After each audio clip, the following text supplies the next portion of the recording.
Picture this, it's 2500 BC. You're an ancient Egyptian with basic tools, zero machinery, and you've just been told to stack 2.3 million blocks of stone, some weighing 80 tons, into a perfect pyramid aligned with true north to within a fraction of a degree. Oh, and by the way, you gotta finish it in 20 years. Sounds impossible, right? Well, what if I told you there are people who think the Egyptians had help? And I'm not talking about extra workers. I'm talking about visitors from beyond our world. Beings with technology so advanced, they might as well have been gods.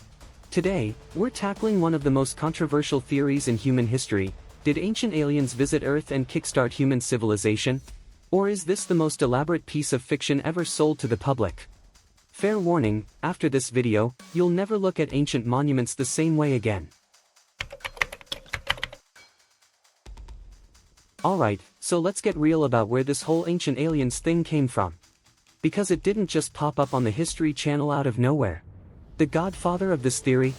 A Swiss dude named Erich von Däniken. In 1968, he drops this book called Chariots of the Gods, and it absolutely blows up. We're talking millions of copies sold worldwide. This book basically asks, what if all those ancient gods from mythology weren't gods at all, but extraterrestrial visitors? Wild, right? But here's the thing, von Däniken wasn't just pulling this out of thin air. He pointed to some seriously mind-bending stuff. The Nazca Lines in Peru, massive drawings carved into the desert that you can only fully see from the sky. Why would ancient people create art for an aerial view when they couldn't fly? Unless someone could fly and wanted to see them. The pyramids of Giza, built with mathematical precision that we struggle to replicate even today. Some of those stones came from quarries 500 miles away. How'd they move them without trucks, cranes, or forklifts? Ancient Sumerian texts describing gods descending from the sky in flying vehicles. The Vimanas in ancient Hindu texts, detailed descriptions of flying machines with specific measurements and propulsion systems. And then there's Puma Punku in Bolivia. This place is straight up insane. We're talking massive stone blocks weighing over 100 tons, cut with laser-like precision, some with complex interlocking joints that look like they came out of a modern engineering lab. And this stuff is over 2,000 years old. Von Däniken was like, yo, ancient humans with copper tools did all this? I'm not buying it. Had to be aliens. And honestly, millions of people agreed with him. The ancient astronaut theory was born, and it's been going strong ever since. Look, I'm gonna be straight with you. When you start digging into this stuff, there are some things that make you scratch your head. Let's break down the evidence that ancient alien believers point to. The pyramids and mathematical precision. The Great Pyramid's base is level to within less than an inch across 13 acres. It's aligned to true north with crazy accuracy. The ratio of its perimeter to its height is 2 pi. That's the mathematical constant pi. How'd the Egyptians know about pi thousands of years before it was officially discovered? Ancient alien theorists say, extraterrestrial architects. Mainstream archaeologists say, the Egyptians were way smarter than we give them credit for. The astronaut carvings. In Palenque, Mexico, there's this Mayan carving that ancient alien folks go nuts over. It shows a dude sitting in what looks exactly like a rocket ship, complete with flames shooting out the back and his hands on controls. They call it the astronaut of Palenque. Believers say, that's literally a guy in a spaceship. Archaeologists say, it's a symbolic representation of the Mayan underworld. Classic art interpretation debate. The Dogon tribe mystery. Here's where it gets spooky. The Dogon people of Mali, Africa, have known about Sirius B, a star invisible to the naked eye, for centuries. They described its 50-year orbital period and its position before modern telescopes discovered it in 1862. How'd they know? They say their ancestors were visited by beings from the Sirius star system who taught them. Skeptics argue they could have gotten the info from European astronomers. But that doesn't explain the ancient cave paintings depicting these visitors. Ancient nuclear war?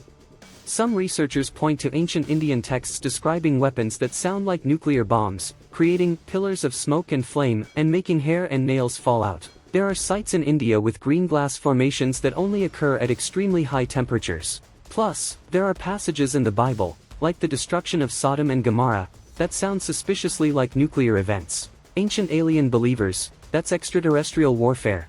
Scientists, that's creative interpretation of natural disasters and poetic language. The Baghdad Battery. Found in Iraq, this 2,000-year-old clay jar contained copper and iron, materials that, when filled with an acidic solution, create an electric charge. Why would ancient people need electricity? Göbekli Tepe. This one's a game changer. A massive temple complex in Turkey dating to 9600 BC, that's 6,000 years before Stonehenge. According to mainstream history, humans back then were supposed to be hunter-gatherers, not building massive architectural complexes. So either we're totally wrong about the timeline of human civilization, or someone gave us a serious technological boost. Okay. Time for some real talk. Because as cool as this theory sounds, the scientific community is not having it, and they've got some pretty solid arguments. Argument number 1, we're underestimating ancient humans. Archaeologists are like, dude, ancient people weren't stupid. Just because they didn't have iPhones doesn't mean they couldn't figure out engineering. They've actually demonstrated how the pyramids could have been built using ramps, sledges, and water to reduce friction. The math? Ancient Egyptians had surveyors and astronomers who studied the stars obsessively. That's how they got the alignments so perfect. Basically, we keep finding evidence of ancient ingenuity, not alien intervention. Argument number 2, misinterpretation of ancient art. That astronaut carving? Archaeologists say ancient alien theorists are seeing what they want to see. The same way people see Jesus in toast. It's called pareidolia, our brain's tendency to find familiar patterns. Ancient cultures used symbolism and metaphor. Those flying vehicles, in texts, probably poetic descriptions of divine power, not actual spacecraft. Argument number 3, why no physical evidence? Here's the big one. If aliens visited Earth, built these monuments, and interacted with humans, where's the alien technology? Where are the crashed UFOs, the alien tools, the non-terrestrial materials? We've found ancient pottery, weapons, jewelry, but zero alien artifacts. Not one. That's a pretty big problem for the theory. Argument number 4, the racist undertones. This is uncomfortable but necessary to address. Many historians argue that ancient alien theory has a problematic core assumption, that non-European civilizations couldn't have achieved these feats on their own. The theory gives aliens credit for the achievements of African, Asian, and South American civilizations while European monuments rarely get the alien treatment. That's not great. Argument number 5, the math doesn't add up. The universe is massive.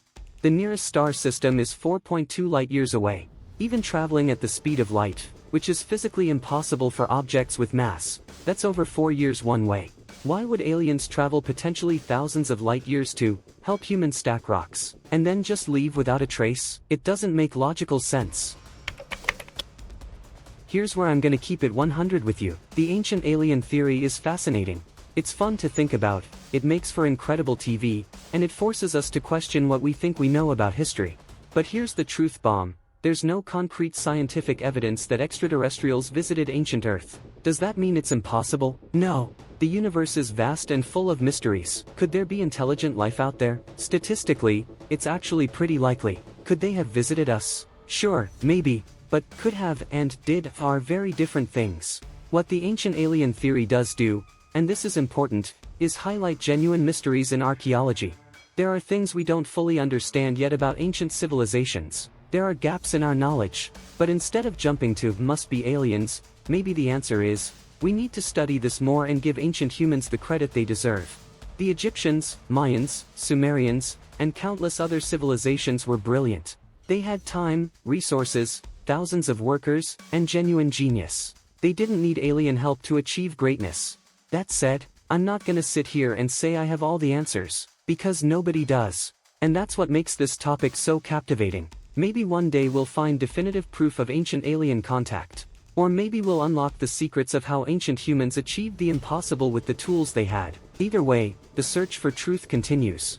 So where do you stand? Are you team ancient aliens, or team human ingenuity? Drop your wildest theories in the comments. And if you think your uncle who watches too much History Channel needs to see this, share it with him. If you're obsessed with mysteries that blur the line between science and speculation, you know what to do. Hit that subscribe button and turn on notifications. We're diving into more mind-bending topics that'll make you question everything. Remember, the truth is out there, but so is a lot of fiction. Our job, figure out which is which. Stay curious, stay skeptical, and I'll catch you in the next one.